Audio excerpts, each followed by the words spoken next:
Pessoal, isso aqui é uma aula, é um show, é um espetáculo que o senador Fabiano Contarato deu na Folha de São Paulo hoje, tá? Ele escreveu uma coluna no jornal. Olha só, acho que é irretocável, tá? Vou ler aqui pra vocês. Bem, tem esse título aqui, né? Em meio a especulações, lei é farol a iluminar o caminho. E aí ele vai comentar sobre a questão das mensagens do Alexandre de Moraes, tá? Fabiano Contarato é senador da República, advogado, professor de direito e delegado aposentado da Polícia Civil. E olha aqui, ele já abre tocando numa coisa que, na minha opinião, tem até um ineditismo, tá? Ninguém tinha falado muito nesse aspecto ainda. É o seguinte, a primeira evidência da diferença entre o caso do Moro, da Vaza Jato, para o caso do Alexandre de Moraes agora, é o momento dos fatos, tá? Porque o que o Alexandre de Moraes preside são inquéritos.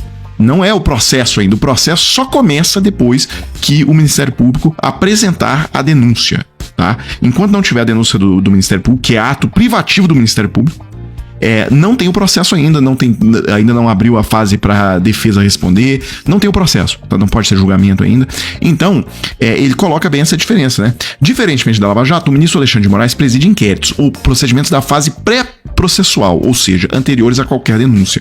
A lição elementar do processo penal nos ensina que o inquérito tem natureza administrativa, meramente informativa. Nessa fase não há contraditório e ampla defesa plenos, pois não há partes em sentido estrito, ou seja, não há autor, réu e etc. Isso que é a parte no processo, né? Então, não há partes em sentido estrito ou estrutura processual formal. Isso aqui desmonta, olha, eu tenho analisado as redes bolsonaristas, isso aqui desmonta 99% dos comentários que os bolsonaristas têm feito nas redes sociais, tá? Que eles dizem que o Xandão é o promotor, é o juiz ao mesmo tempo, etc. Isso aqui desmonta completamente todos esses argumentos deles. Bem, depois o Contarato passa por uma fala que aí muita gente tem falado nisso, o Reinaldo Azevedo fala nisso direto, e o próprio Alexandre de Moraes citou aqui isso, né? Que tanto o inquérito no STF como o inquérito do TSE, nos dois o Alexandre de Moraes tem poder de polícia, tá? Por razões específicas, né? O inquérito do STF é aberto com base no artigo 43 do STF, tá tudo explicado aqui, por que ele tem poder de polícia nesse inquérito, o que é uma coisa relativamente atípica, tá? Mas tá na lei. E por que ele tem poder de polícia nos inquéritos do TSE?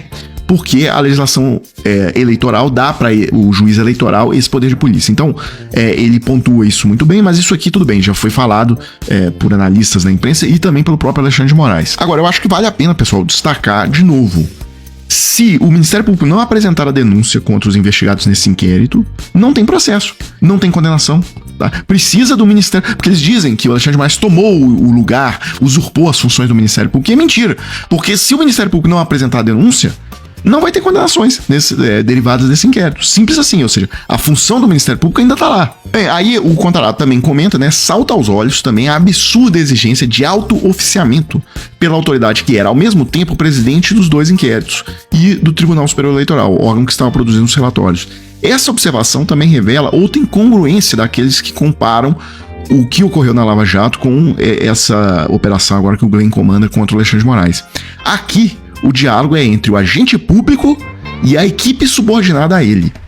Lá, na Vaza Jato, o diálogo foi entre julgador e acusador. Pessoal, isso aqui é maravilhoso. Isso aqui deveria ser moldurado, tá? Pra colocar na parede, tá? Aqui o diálogo é entre o agente público e a equipe subordinada a ele. Lá, o diálogo foi entre julgador e acusador. Ele conclui dizendo: o juiz da Lava Jato instruiu testemunhas, orientou procuradores e delegados. Assim, o STF não teve alternativa a não ser decidir pela anulação dos processos, após ficar comprovado aquilo que é de pior em processo penal, a quebra do princípio da imparcialidade do juiz. Portanto, evidentes as diferenças jurídicas entre as situações.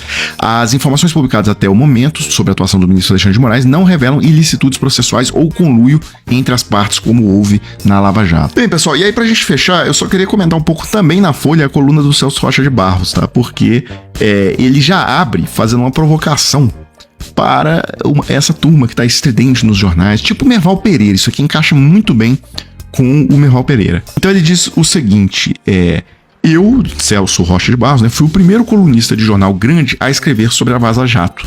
Nas primeiras semanas não éramos muito.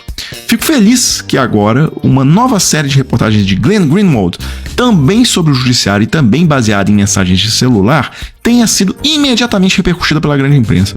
Tenho certeza de que não foi porque dessa vez os réus são de direita. Isso aí, pessoal, é sensacional, porque Tem uma turma, por exemplo, o próprio Merval, que era muito entusiasta da Lava Jato e tal, nunca ligou para essas formalidades processuais na época da Lava Jato. Nunca, não tava nem aí para isso. Na época que veio a Vaza Jato, fez pouco caso, não comentava o assunto, boicotava o assunto e tal.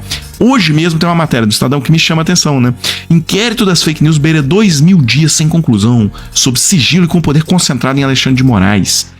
E eu achei curioso isso porque eu já vi também editorial do Globo e da Folha falando nisso.